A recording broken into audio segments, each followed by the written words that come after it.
Bugün sizinlə milli mətbəximizin ən zərif, ən sevilən şirniyyatlarından biri olan badamburadan danışmaq istəyirəm. Əsl badambura hazırlamaq isə düşündüyümüz qədər sadə deyil. Çünki ən vacib hissəsi qatlarının nazik olmasıdır. Xəmiri elə açılmalıdır ki, bişəndə incə-incə qatları görünə bilsin. Mən bugün badambura hazırlamaq üçün ilk öncə tripodumu toka keçirdirəm və keçirəm mayanın aktivləşməsinə. Mayanın aktivləşməsi üçün opera hazırlayıram. Yarım stakan ilıq sudan istifadə edirəm. Əlavə qab götürürəm və qabın içinə tökürəm. İlıq su olmağı şərtdir. Soyuq su etməyin ki, maya gec aktivləşəcək və yaxud da ki, heç aktivləşməyə də bilər. Üzərinə 1 xörək qaşığı pesok əlavə edirəm və 2 xörək qaşığı undan istifadə edirəm. Qızlar, qeyd edeyim ki, istifadə etdiyim bu ərzaqlar qətiyyən 1 kilo xəmirin yoğuracağımız badamburanın xəmirinə aid deyil. Əlavədir bunlar hamısı. 2 xörək qaşığı un da əlavə etdim və 1 çay qaşığı bura maya əlavə edirəm. Qəşəngcə də başlayıram qarışmağa. Qarışandan sonra görürsünüz içindəki bütün unlar pürüzsüz şəkildə əridir və mayanı da gələn səfər başqa şirniyyatlara istifadə etmək üçün saç bandı yalnız bu mayada istifadə edirəm. Sonra deməyin ki, saç bandını yeməyə vurdum. Nəysə. Və qoyuram, qalır şkafımın bir qırağında. Keçirəm burada xəmiri hazırlamağa. Xəmir üçün inanın ki, mükəmməl bir texnikadan istifadə eləyəcəm. O nədir? 2 unu qarışdırıram. Faveli ilə bismakı. Çox gözəl açılır. Yeni tapmışam və düşünürəm ki, artıq qoğalda da bu 2 unu qarışdırıb istifadə edəcəm deyə. 2 unu qarışdırıram. Yarım kilo bundan istifadə edirəm. Elə bir ki, favellidən, yarım kilo da bismakdan. Üzərinə quru məhsul olan vanili əlavə edirəm. Daha sonra keçirəm, xamanı əlavə edirəm üzərinə. Xama da son zamanlar, qızlar, bu xamadan istifadə edirəm və nəticədə çox gözəl olur. Məni qane edir deyə düşünürəm. Siz də istifadə etsəniz peşman olmarsınız. Südümüzü ilıq şəkildə əlavə edirəm, amma hamısını tam olaraq əlavə etmirəm. Siz də hamısını tam olaraq əlavə etməyin. Əgər xəmiriniz bərk olsa, sonradan da əlavə edə bilərsiniz. Üzərinə 3 yumurtanın sarısını əlavə edirəm. Duz da əlavə etmişəm, qeyd edeyim, 1 çimdik və yağ.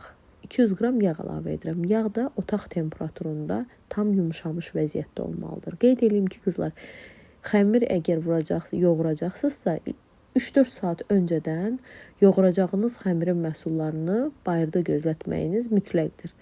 Nəyə görə? Çünki xəmirin məhsulları nə qədər otaq temperaturunda olarsa, bir o qədər də xəmiriniz tez yoğurulacaq, tez dinlənəcək və mayalanacaq, belə deyim. Üzərini qəşəng çay dəsmalı ilə örtürəm və qoyuram kənara. Burada şəkəri mən blenderdan keçirdirəm. Çünki şəkər hədsiz dərəcədə böyük idi və düşündüm ki, bu heç də yediyimiz zaman ağzımızda gözəl dad verməyəcək. Həm görüntü olaraq, həm də dad olaraq. Üzərinə 2 çay qaşığı hildən istifadə edirəm.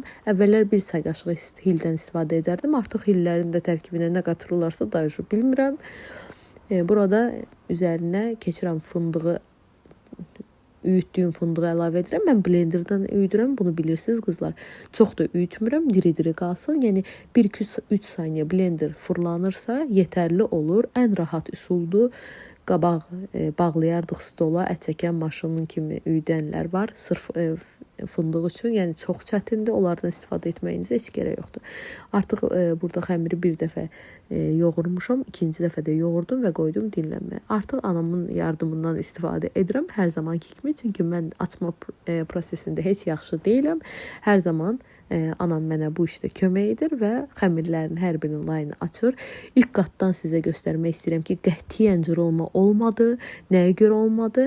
Çünki 2 unun istifadə etdim və nəticədə göz onda oldu. Həqiqətən napnazik qatları görürsünüz. Yəni əlimi tutduğum zaman belə, yəni pərdə kimi, həm yorğan kimi yayılırdı. Heç məni incitmədi, sizə belə deyim.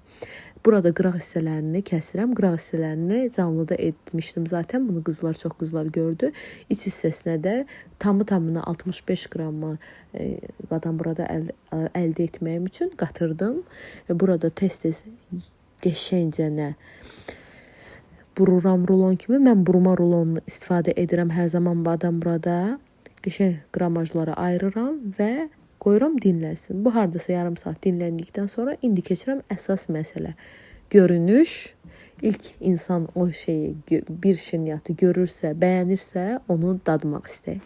Və mənim üçün də bu hər zaman görünüş çox önəmlidir qızlar. Deyə düşünürəm ki, sizin üçün də önəmlidir. Burada səliqəli şəkildə içinə açmağa çalışıram ki, bol-bolu içinə fındıqla şəkərdən əlavə edim.